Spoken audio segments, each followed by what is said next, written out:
Hello everyone, I'm Professor Geek. Welcome back to my channel. Today I want to talk about language and the intentions behind the way we use it and how it's often manipulated. And the impetus behind this topic is the attack on Jeremy Hambly at GenCon. Not only that, but the rhetoric of punch Nazis that we keep hearing in the media, and specifically individuals like Ben McShane, one of the producers for The Nerdist, who have now come out on Twitter blatantly. It's no alleged about it. He's blatantly come out and called for more such violence against Hambly, against anybody who would dare align themselves with him on social media. And we've heard this phrase a lot lately, punching Nazis, punching Nazis. So I wanted to talk about this use of language and what people who use it are trying to achieve.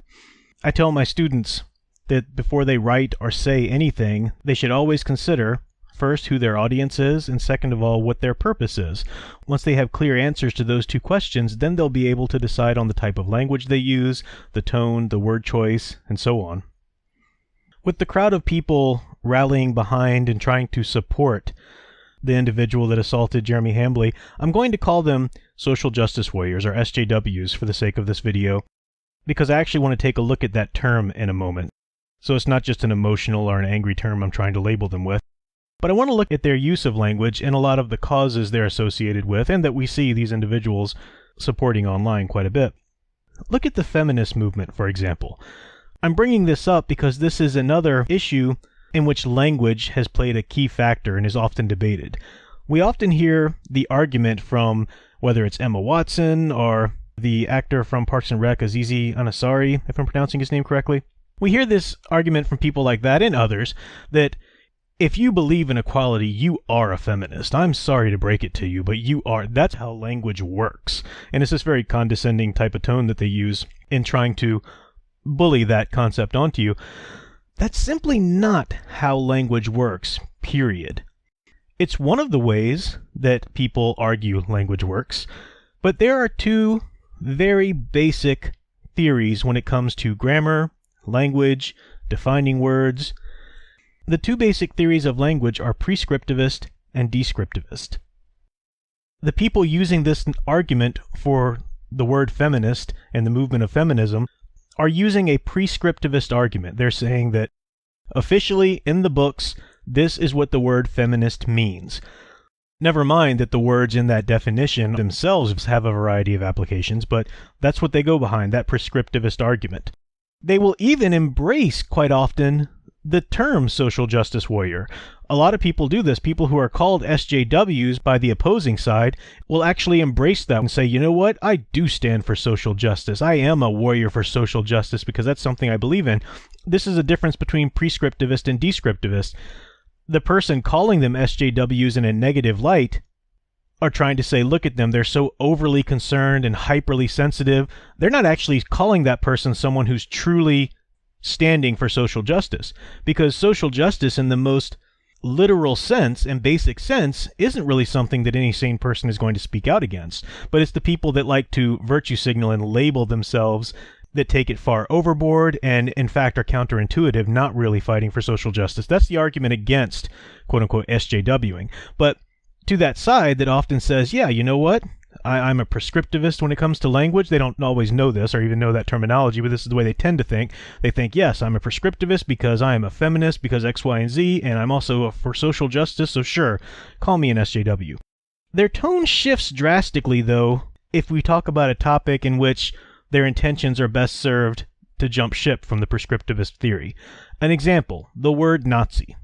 Nazis were a political party in Germany in the 40s that came to power. That's a very specific thing.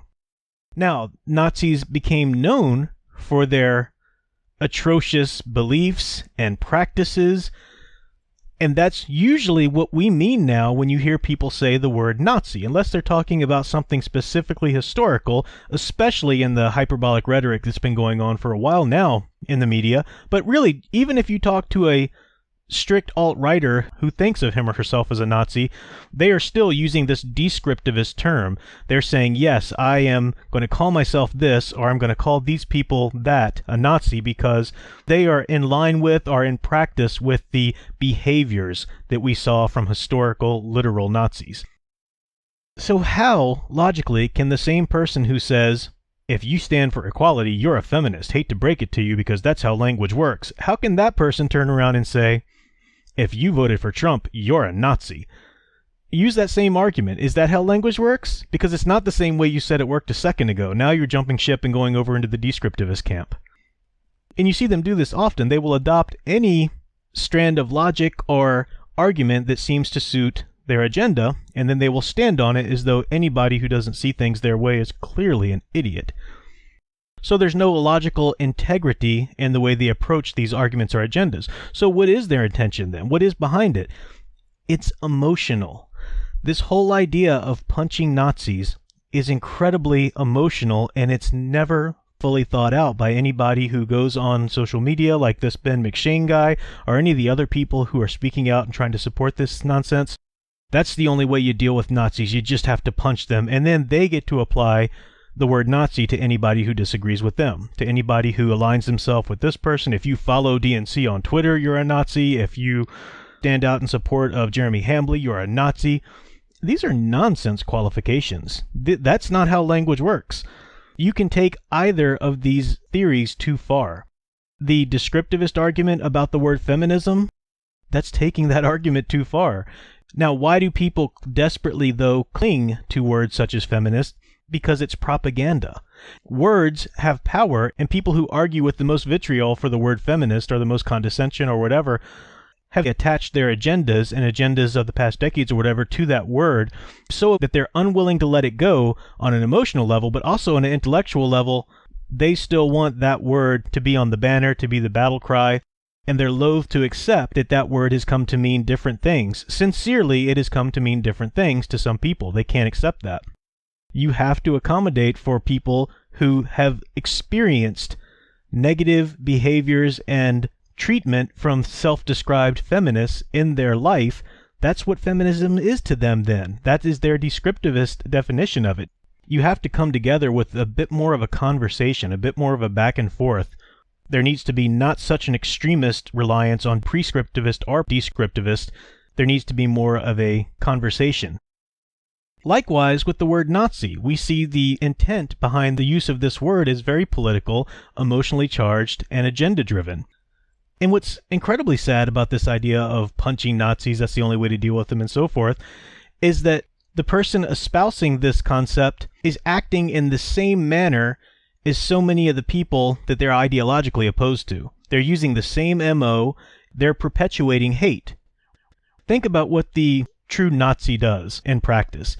The thing we have such a problem with about that mindset is that they have in their minds a checklist of things, and if you ping on any one of those items, then you are now less than human in their eyes and do not deserve to be treated as a human. So if you're a different race than they are, then you don't deserve for them to treat you as a human.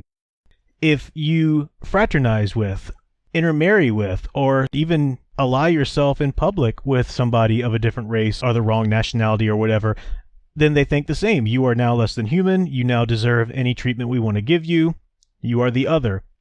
And we know that this is absurd. We know that you can't just look at somebody's race and all of a sudden determine their worth, their value, their personality traits, and so forth. We know that's ridiculous.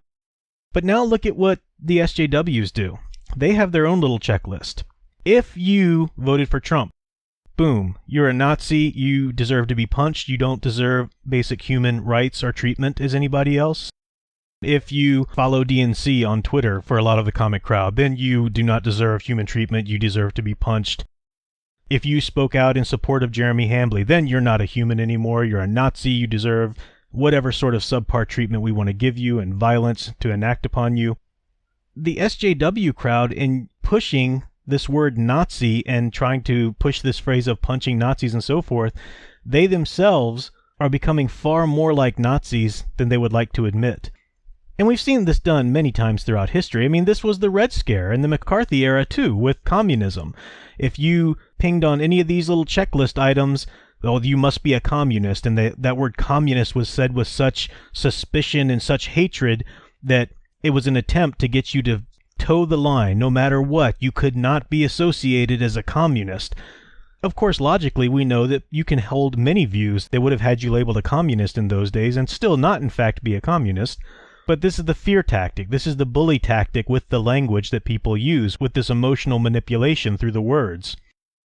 I made a video a while ago about false binaries, talking about that in terms of arguments, but this is the trap as well here. This is what people fall into when they're so angry, or they have found an identity with one side, so they want to cling to it so hard and make sure they fight against anything else, that they see the world in a false binary. There are the good guys, we're the liberal Democrats, and we're the good guys, and then the evil bad guys are everybody who disagrees with us. If you voted for Trump, oh, you're an evil, evil person deserving of all kinds of torture. There's no such thing as a good Republican, as Nick Spencer wrote on his Twitter. This is an asinine way to view the world. We know that's simply not the case. There are shades of gray. There are different perspectives. Now, that doesn't go all the way over to the other side to justify something like racism, or of course not. But there are levels of understanding between equality and egalitarianism and punching a Nazi in the face. I wrote a blog post about this on my website. I'll link to that below. Back when the instances in Charlottesville, Virginia happened, I grew up in Charlottesville, Virginia. I was there when all of that was going down. It was insane. It was horrible, everything that happened there. But it was so baffling to me in the aftermath to see everybody on social media trying to use superheroes as a propaganda for don't even talk to them, just punch those dirty Nazis. That's not exactly what the superheroes are standing for or would advocate. This is an image that I used on my Iconic Wonder Woman Facebook page, and this is how so many people get her character wrong when they write her or make movies or whatever. She's capable of being a fierce warrior, yes, and superheroes are capable of taking down the bad guy, absolutely. They're superpowered. That's what they have those abilities and powers for. But a hero doesn't just bust in and start beating faces in. Maybe an anti-hero, a character on the decline, but no, a hero tries to save people. From other people as well as from themselves. So all of this virtue signaling and all of this SJWs patting themselves on the back and rallying everybody to go punch Nazis because we're the good guys and they're evil, SJWs are basically McCarthy-era anti-communists. They're basically ultra-religious witch hunters from Salem. They're basically, if you insist on using this extreme descriptivist version of language, Nazis. People need to take a breath and consider how best to truly achieve a climate in which people have the right to have and express different ideas and opinions without having to encounter violence through word or deed. But sadly, too many people are more villainous than they are heroic on the inside, and they are not willing to fight for such a thing. So that's all I have for today. I'll be back tomorrow night with a live stream and with more videos to come. Don't forget to like and subscribe. Check out my Patreon. I have exclusive videos just for my patrons, some reviews and good things going on over there, giveaways as well. And until next time, keep enjoying and digging deeper into the hero stories you love. Thanks for watching.